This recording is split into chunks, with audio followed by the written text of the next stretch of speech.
that their chances for qualifying for European football is very slim. Chelsea's chances. What up, guys? Chelsea might just have missed out on their best opportunity to qualify for European football. In the FA Cup final, Manchester City won, Chelsea nil. The game was a proper game of football. Kudos to McFarlane actually on how he prepared the Chelsea team to attack the game. The first half, I felt Chelsea were the better side. In the second half, Manchester City kind of got into the game a bit more. But there are a couple of things like the VAR decisions and some of the referee calls. Some 50-50 fouls were going the way of Manchester City, which obviously Chelsea fans might be aggravated with. But then the talking point was that foul on João Pedro by Kuzanov. It was in the 18-yard box. VAR did not deem it fit to send the referee to go to the screen and have a proper look at it, which I felt probably they should have had a bit more look at. But yeah, that was like one of the major decisions. Chelsea kind of gave it their all. They had 5 shots with 2 of those shots on target.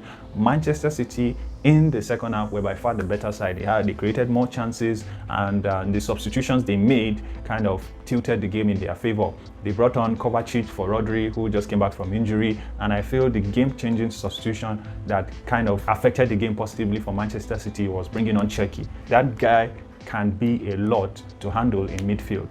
He came on, and the pace of the game became quicker for Manchester City. Haaland, gave the assist for the goal that was scored beautiful goal by the way, that was scored by Semenyo. But overall, the Chelsea team actually played better than most people expected they would. They were, composed. That's why I started with saying kudos to McFarlane. This few weeks that he's taken over the job since Liam Rosenau left, he has been able to get the team together. They got a draw against Liverpool in their last game, and then now they lost by a very slender margin against a very good Manchester City side. I was expecting maybe Manchester City will win by 3 goals or more. But then let's talk about Manchester City and the man behind it all, Pep Guardiola. What a coach. That guy came to the EPL. He has been able to achieve a lot within the space of 10 years. 20 titles won.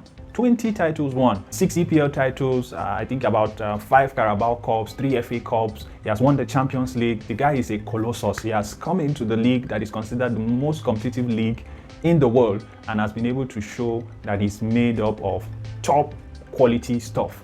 Manchester City will not be where it is today without Pep Guardiola. So kudos to him. And in the recent press conference, he was asked if he would be leaving Manchester City at the end of the season. And he came out and said he has 1 year left on his contract. That might not really come out as what a lot of fans are expecting, because we all know the rumor going around that Enzo Maresca left Chelsea and there's a job waiting for him, which is essentially, the Manchester City job, which kind of inferred that at the end of the season, Pep Guardiola will be moving on to make way for Enzo Maresca to take over the Manchester City manager job. But then Pep Guardiola dismissed that, but it could also be a funny guy. It could be that he was just, playing with the journalist who asked that question. But he said, I have 1 year left on my contract, and also said he doesn't know why people are making, up stories about him leaving, that he has 1 year left on his contract and he'll be here till the end of the season. So let's watch and see how that plays out. As a football fan, do you want to see Pep Guardiola continue in the EPL? Let me know in the comment section. Now that we are talking about coaches, let's talk about Chelsea's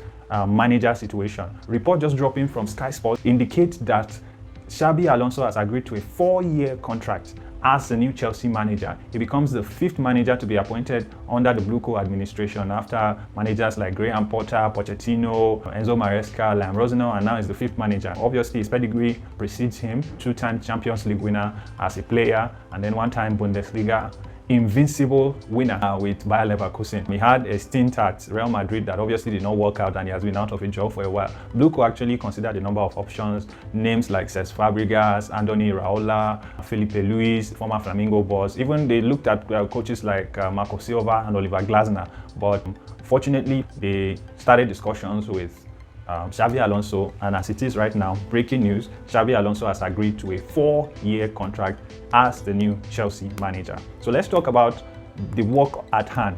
He will be coming to a club that has had a very underwhelming past 2 to 3 months under Liam Rosenau, and he will be looking to turn things around quickly. Do you think that Xabi Alonso, given the track record he has what it takes to turn things around at Chelsea? Let me know in the comments. But personally, I feel he is the kind of manager Chelsea need at this stage.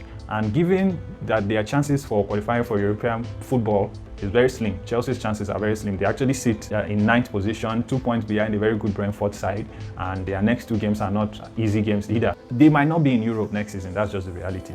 What that means is it kind of mirrors the situation Xabi Alonso found himself in when he took over at Bayer Leverkusen, which enabled him to stage a title charge and eventually won the Bundesliga title. So Chelsea will be pretty much focusing on the EPL and domestic cup competitions. We might just, play perfectly to what Xabi Alonso needs. No much attention, just focused on the work. And what this will do for him is he has a summer transfer window. Bluco have come out to state that yes, they will sign more experienced players to help the team's growth and progression and help the club achieve their ambitions. But then it now beholds on some players who had already indicated that they might leave. Enzo Fernandez was one of those. He had already indicated his interest in playing for Real Madrid, but quite a number of the top players in the Chelsea dressing room are saying, okay, let's wait and see who Chelsea appoints as manager. But I feel Alonso's appointment will give some of those top players the confidence to stay back and say they want to fight for the club. We wait to see what really happens in the summer transfer window. Bluco are saying they are going to give the new manager more say in transfer decisions. We are also waiting to see how that plays out. But if Xabi Alonso comes in, I think he can, have the resources and have the support that he requires to turn things around at Chelsea. So attention turns right now to the EPL. Pep Guardiola has his sights set on the treble. He has 2 games left in the EPL. Personally, as an Arsenal fan, I really don't want Pep Guardiola to win the league again. Arsenal sits top of the table, but Pep Guardiola has already clinched the Carabao Cup, the FA Cup now, and his attention will turn automatically to the EPL. Manchester City have Bournemouth first, then Aston Villa comes up later. The Manchester City players, the coach, their attention is now focused on the EPL. The treble is still possible for them, but I hope they don't win it. As for Chelsea, they have Tottenham coming up and Sunderland. They are going to try and end the season as strongly as they can. Let's see how it goes, and let me know in the comments how you think the season will end for Chelsea, and then how you think the season might end for Manchester City. Do you think Manchester City has what it takes to knock Arsenal off that first position and win the league?